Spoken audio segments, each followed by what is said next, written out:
स्वास्थ्य, शिक्षा, धन, पद, मनोरंजन की जो भी सुविधाएं हमें उपलब्ध हैं, उसके लिए हम समाज के ऋणी हैं। समाज का सहयोग यदि ना मिला होगा तो एकांगी रहकर इन विभूतियों को प्राप्त कर सकना कदाचित संभव नहीं होता। इस दशा में प्रत्येक व्यक्ति का यह कर्तव्य हो जाता है कि दूसरों ने, समाज ने उसके विकास में जो सहयोग दिया है, उसका बदला चुकाने के लिए समाज निष्ठा का विकास करें। निरंतर स्वार्थ और लालच की संकीर्णताओं में रहते हुए यदि अमीरी और संपन्नता प्राप्त कर भी ली तो अहितकारी ही सिद्ध होती है। उससे व्यक्तिगत जीवन में अशांति और सामाजिक जीवन में अस्त व्यस्तता के परिणाम ही पनपते देखे जाते हैं।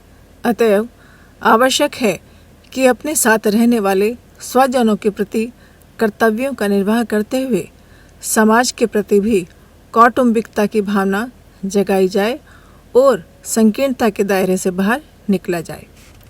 राष्ट्रीयता। कर्तव्य धर्मों में 3 प्रमुख माने गए हैं: वैयक्तिक धर्म, समाज धर्म और राष्ट्र धर्म। वैयक्तिक धर्म व्यक्ति की सुख सुविधा और विकास हेतु होता है। समाज धर्म में व्यक्ति और समाज की प्रगति की बात सोची जाती है, जबकि राष्ट्र धर्म में व्यक्ति, समाज और राष्ट्र तीनों की उन्नति निहित होती है। अतः सिर्फ एक राष्ट्र धर्म के पालन से शेष दोनों धर्मों का निर्वाह स्वतः ही हो जाता है। इसलिए तीनों धर्मों में राष्ट्र धर्म को सर्वाधिक महत्वपूर्ण माना गया है। अस्तु तन, मन, धन, श्रम साधन, व्यवसाय, विचार, कला, विज्ञान और धर्म अध्यात्म के प्रसार द्वारा राष्ट्र की सेवा करना, उसकी सुख, शांति और समृद्धि प्रगति बढ़ाने का निष्ठापूर्वक प्रयास करना, यह राष्ट्र धर्म है। इसे आज का सबसे बड़ा धर्म कहा गया है। मनुष्य जिस राष्ट्रभूमि की गोद में पलता बढ़ता विकास करता है, जिसके संस्कृति से जीवन को सभ्य सुसंस्कृत बनाता है, जन्म से लेकर मृत्यु पर्यंत जिसके अनेकानेक उपकारों अनुदानों से अनुग्रहित होता है, वह प्रगति करता है, उस राष्ट्र के प्रति हमारा भी कर्तव्य होता है कि उसके उन्नयन विकास की बात सोचें और ऐसी रीति नीति अपनाएं जिसमें सबका हित समाहित हो। तभी हम सच्चे अर्थों में राष्ट्र के उस ऋण से ऋण हो सकते हैं जो जीवन भर हम पर लदते रहते हैं। ऋण किसी प्रकार का हो, उसे चुकाने में ही कृतज्ञता मानी जाए। मातृभूमि को जननी के समतुल्य माना गया है, जिसके हम नागरिक हैं। जिस धरती ने हमें जन्म दिया, साधन सुविधाएं दी और मनुष्य कहलाने योग्य बनाया, वह भूमि निश्चय ही माँ कहलाने योग्य है। तभी तो अपने देश को हम भारत माता कहकर पुकारते हैं। माँ की मदद यदि शिशु को आरंभ में ना मिले तो क्या वह जीवित रह पाएगा? कदाचित रह भी जाए तो वह अनगढ़ और असभ्य होगा। यही बात मातृभूमि के संबंध में भी कही जा सकती है। मनुष्य जिस देश का नागरिक होता है, वहीं उसे प्रथम शिक्षा मिलती है। उसके निर्माण, प्रगति, समृद्धि में इस राष्ट्र की ही साधन संपदा काम आती है और उसी से वह एक सुयोग्य नागरिक बन पाता है। इस दृष्टि से देखा जाए तो जननी और जन्मभूमि को एक ही श्रेणी में रखते हुए उन्हें स्वर्ग से भी महान बताया गया है, क्योंकि स्वर्ग में तो सिर्फ आनंद लाभ की प्राप्ति होती है, जबकि माँ और मातृभूमि के समीप रहना स्वयं में आनंददायक तो होता ही है, वह सुयोग्य संतान और नागरिक भी गढ़ती है। संक्षेप में कहा जा सकता है कि जिन कार्यों से युग धर्म का निर्वाह होता हो, देश प्रगतिशील बनता हो, समाज में एकता, समता, स्नेह, प्रेम की आधारशिला खड़ी होती हो, उन सबको राष्ट्र धर्म माना गया है। हर व्यक्ति को ऐसे कार्यों में संलग्न होकर सेवा धर्म का निर्वाह और राष्ट्र धर्म का परिपालन करना चाहिए। इसे आपत्ति काल का सबसे बड़ा पुण्य परमार्थ माना गया है।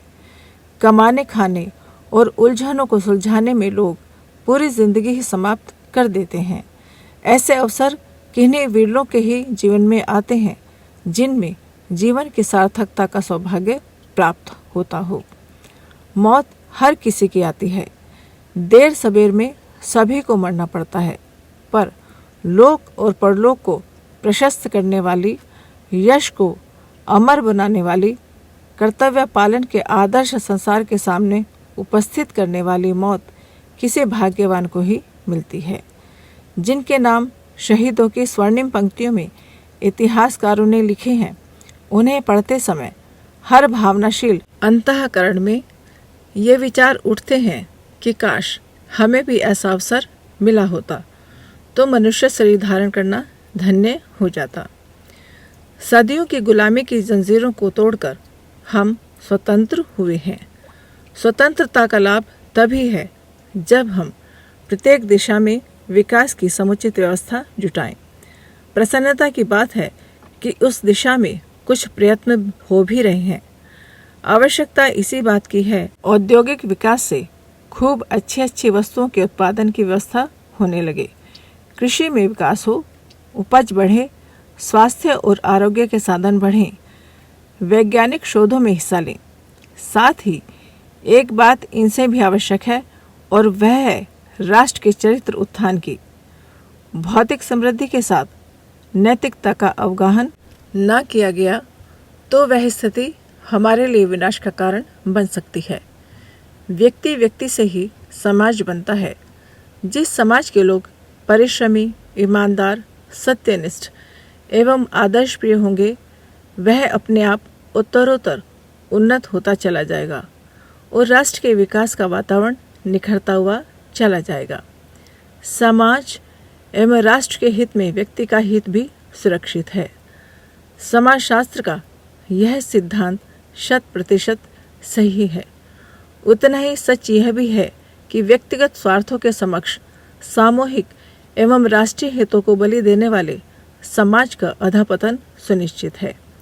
ऐसा राष्ट्र समाज जहाँ सहानुभूति से पूर्ण हृदयों की गंगा बह रही हो, वहाँ का मानव जीवन कभी बंजर नहीं हो सकता। प्रेम और दया के उच्च स्तरीय वातावरण में राष्ट्र फलते फूलते हैं। हमारे लिए तो वह समय इतिहास है। भारत का अतीत सौजन्यता, दया और प्रेम की प्रतिकृति रहा है। इसी से वहाँ का राष्ट्रीय जीवन भी खुशहाल रहा है। आज की परिस्थितियों में उन शक्तियों का अवतरण पुनः संभाव्य है जो पहले थी और विकास तथा विश्व शांति के लिए अब जिनकी सर्वोच्च आवश्यकता है। पुस्तक का नाम सफल जीवन की दिशाधारा। लेखक पंडित श्री राम शर्मा आचार्य जी।